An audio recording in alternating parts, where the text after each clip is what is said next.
My name is Erica Lang. Thanksgiving used to mean something different to me. It was my favorite holiday for as long as I can remember, not because of the food, though my mother's stuffing was its own kind of magic, but because of what it symbolized. A day to gather, to pause, to be seen. As a kid, I remember the clatter of serving spoons and my mom's hum as she stirred cranberries on the stove. My siblings and I would help set the table with mismatched cloth napkins and the fancy china she only brought out once a year. We'd take turns sneaking bites of pie when she wasn't looking. We were far from perfect, but on Thanksgiving, it felt like we were okay, like we were whole.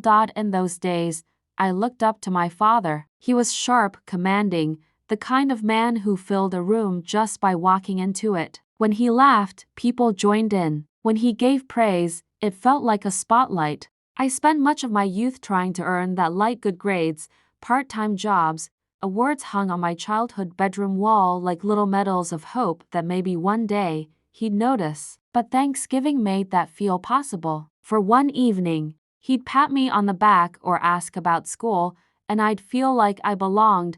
That was before I realized some praise has conditions, and that the warmth I craved came with a cost I could no longer keep paying. It started quietly that year too. Quietly, maybe. The kind of silence that hums just under the surface, like something waiting to snap. I noticed it as soon as I walked through the door. My mother greeted me with her usual half smile, the kind that doesn't quite reach her eyes anymore. My father barely looked up from carving the turkey. He said hello, but it was flat, like an afterthought. My sister, always the golden one, had brought a centerpiece she made herself and placed it right in the middle of the table, drawing everyone's admiration. She just bought a new house, and my dad was practically glowing as he talked about her mortgage rate, her granite countertops, how proud he was of her responsible choices.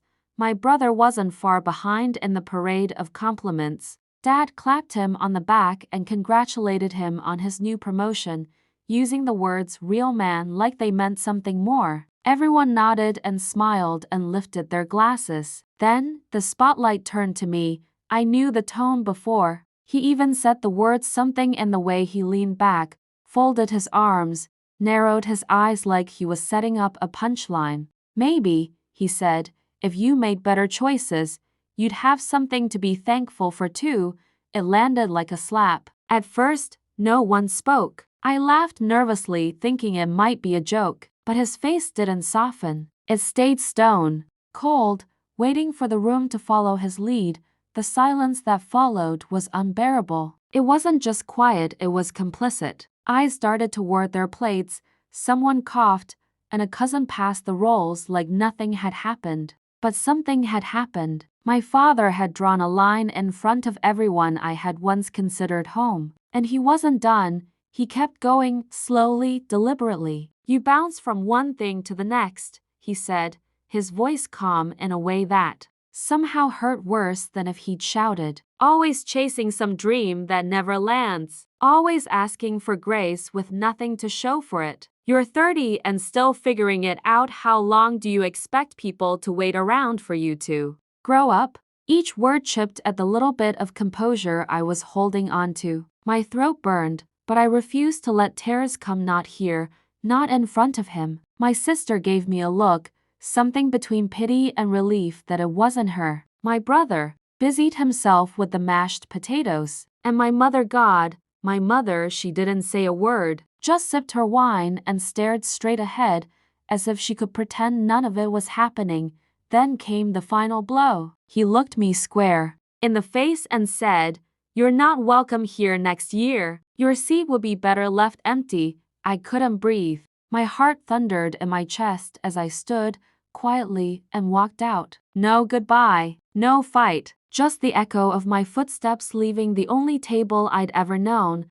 I didn't cry in the car. I thought I would. I expected to. But instead, I just sat there, hands on the steering wheel, staring blankly at the dashboard like the world had just gone slightly off axis. I drove around for a while with no real direction, windows down despite the November chill, letting the cold air sting my face. It was grounding, in a way, a reminder that I was still here, even if I no longer had a place at that table. That night, I slept in the clothes I wore to dinner. I left my phone on silent and ignored the half-hearted texts that trickled, and my cousin asking if I was okay, my sister saying he didn't mean it like that, as if cruelty becomes more palatable when delivered calmly. My mother didn't reach out at all. The next morning, the ache settled in. Not a sharp pain, but a heavy, dull weight that followed me from room to room. I made coffee, though it tasted like nothing. I sat at my tiny kitchen table and stared out the window at the bare branches, wondering what it would be like to never go back, to stop trying, to stop hoping they'd one day see me for who I was, not who they wanted me to be. And then, somewhere deep inside all that hurt, a voice, quiet but steady, whispered, "You don't have to go back. You don't have to prove anything to people who won't see you." It didn't feel like freedom yet, but it was a beginning. The days that followed were quiet. Not peaceful, just quiet in that thick, hollow way grief tends to be. I moved through them on autopilot, answering emails, showing up to client meetings with a forced smile, trying to pretend my foundation hadn't just cracked in two. But every time I sat still for more than a minute, it came rushing back, the image of my father's face, the sound of his voice, that final sentence echoing like a bell I couldn't unring. What hurt most wasn't what he said. It was how easy it seemed for him to say it, how effortless it was to discard me, like I was a disappointment he'd finally grown tired of pretending to accept. That kind of rejection doesn't just bruise, it rewrites something in you. I told one friend what happened. Just one. Her name's Marla, and she runs the yoga studio down the street. We weren't particularly close then, but when she saw my face on Black Friday, puffy eyes, the kind of smile you wear so no one asks, she didn't pretend not to notice. She sat me down after class and said, "You don't have to tell me, but I'm here if you do." So I did, and she didn't flinch. She didn't try to justify it or make it better. She just said, "Sometimes people choose the version of you that makes them feel safest, and when you outgrow that version, they panic." I didn't realize it then, but that was the first brick in what I was about to build.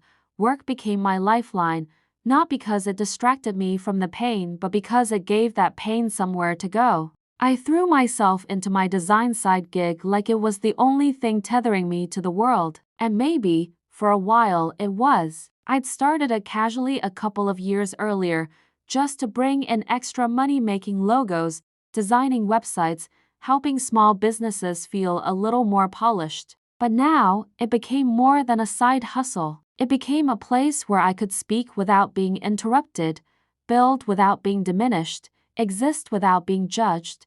The shift didn't happen all at once. It was slow, quiet emails from clients who had loved their first project and wanted more. A referral here, a glowing review there. I remember one night in December, still raw from Thanksgiving, when I stayed up until 3 in the morning redesigning a bakery's entire brand package. When I sent the final version, the owner wrote back, "I cried when I saw this. You made me feel seen." That email wrecked me, not because it was dramatic, but because it was real. Because someone I barely knew saw value in what I created, and in doing so, saw value in me. I didn't have a business plan. I didn't have investors or mentors or anyone cheering me on from home. I just had a laptop, a little grit, and something to prove, not to them anymore, but to myself. By spring, something had shifted. Not just in the business though. Yes, the numbers were growing, but in me, I was still grieving,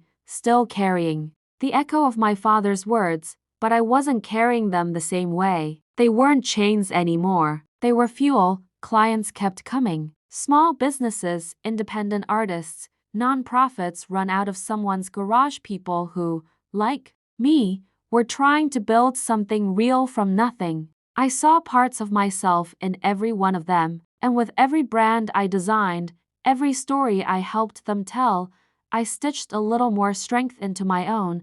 There was a moment I won't forget. I had just finished a big project, my largest to date, for a startup run by two women who reminded me of the version of myself I was just beginning to meet. When the payment came through, It felt surreal. Not because of the money, though I'd never seen that many zeros with my name attached. It was the realization that I wasn't trying anymore. I was doing, and doing well. I hired a part-time assistant, something I once thought only real businesses did. I bought a better laptop. I moved my workspace from the corner of my bedroom into a bright little room with a window that faced the sunrise. Each small change was a declaration.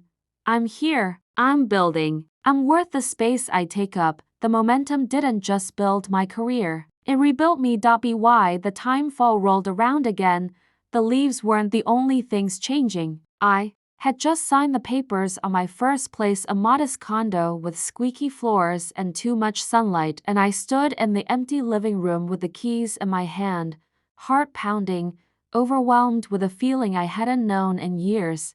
Pride. Not performative pride, the kind you paste on in family conversations when you're trying to prove you're doing okay. This was real, quiet, earned. I took my time furnishing the space. Nothing fancy, but everything chosen with care. A second-hand velvet couch, a bookshelf that leaned a little to the left, a dining table I sanded and stained myself. There was something sacred about making a home that didn't carry the weight of anyone else's expectations. No silent judgment in the air, no measuring tape of comparison, just me. The business had passed 6 figures that month. I didn't even realize it until my accountant emailed me, excited. I stared at the number, blinking, half expecting it to vanish, but it didn't. It was mine. Every late night, every rejected invoice, every design I redid 3 times because I doubted myself, it had all led here.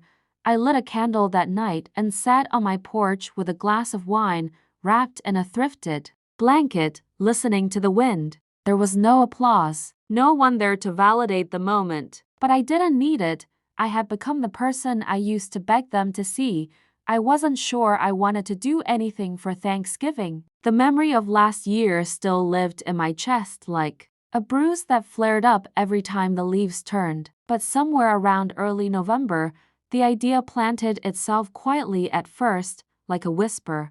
What if I made my own table? Not just figuratively, literally. I cleared out my living room, borrowed folding chairs, and bought mismatched plates from thrift stores. I wrote invitations with shaky hands and a hopeful heart to friends, clients who'd become confidants. My yoga teacher Marla, even a barista who once told me her family stopped speaking to her when she came out. I called it the grateful table, and when I sent the invites, I held my breath. But they came, every single one of them. On Thanksgiving Day, my little condo was full of voices, of laughter, of people who had known rejection and chosen love anyway. Some brought pies, others stories. We ate too much and spilled wine and told the truth about the families we lost and the ones we were building. No one had to earn their seat. No one had to be perfect. We just had to show up. At one point, I stood in the doorway watching everyone,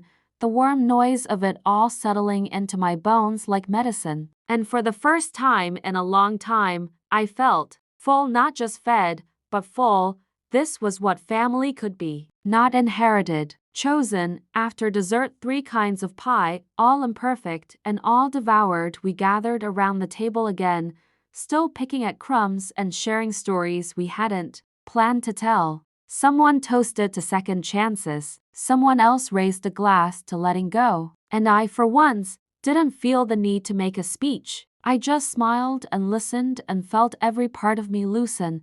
Later, as the night quieted and guests trickled out with hugs and leftovers, I stood in the middle of the room surrounded by empty plates and soft music and the flicker of half-burned candles. I took a photo, nothing staged or curated, just the table, the wine-stained cloth, the crumbs, the crooked centerpiece someone had brought last minute. It was beautiful in the way that real things are, and then, without overthinking it, I sent it to my family.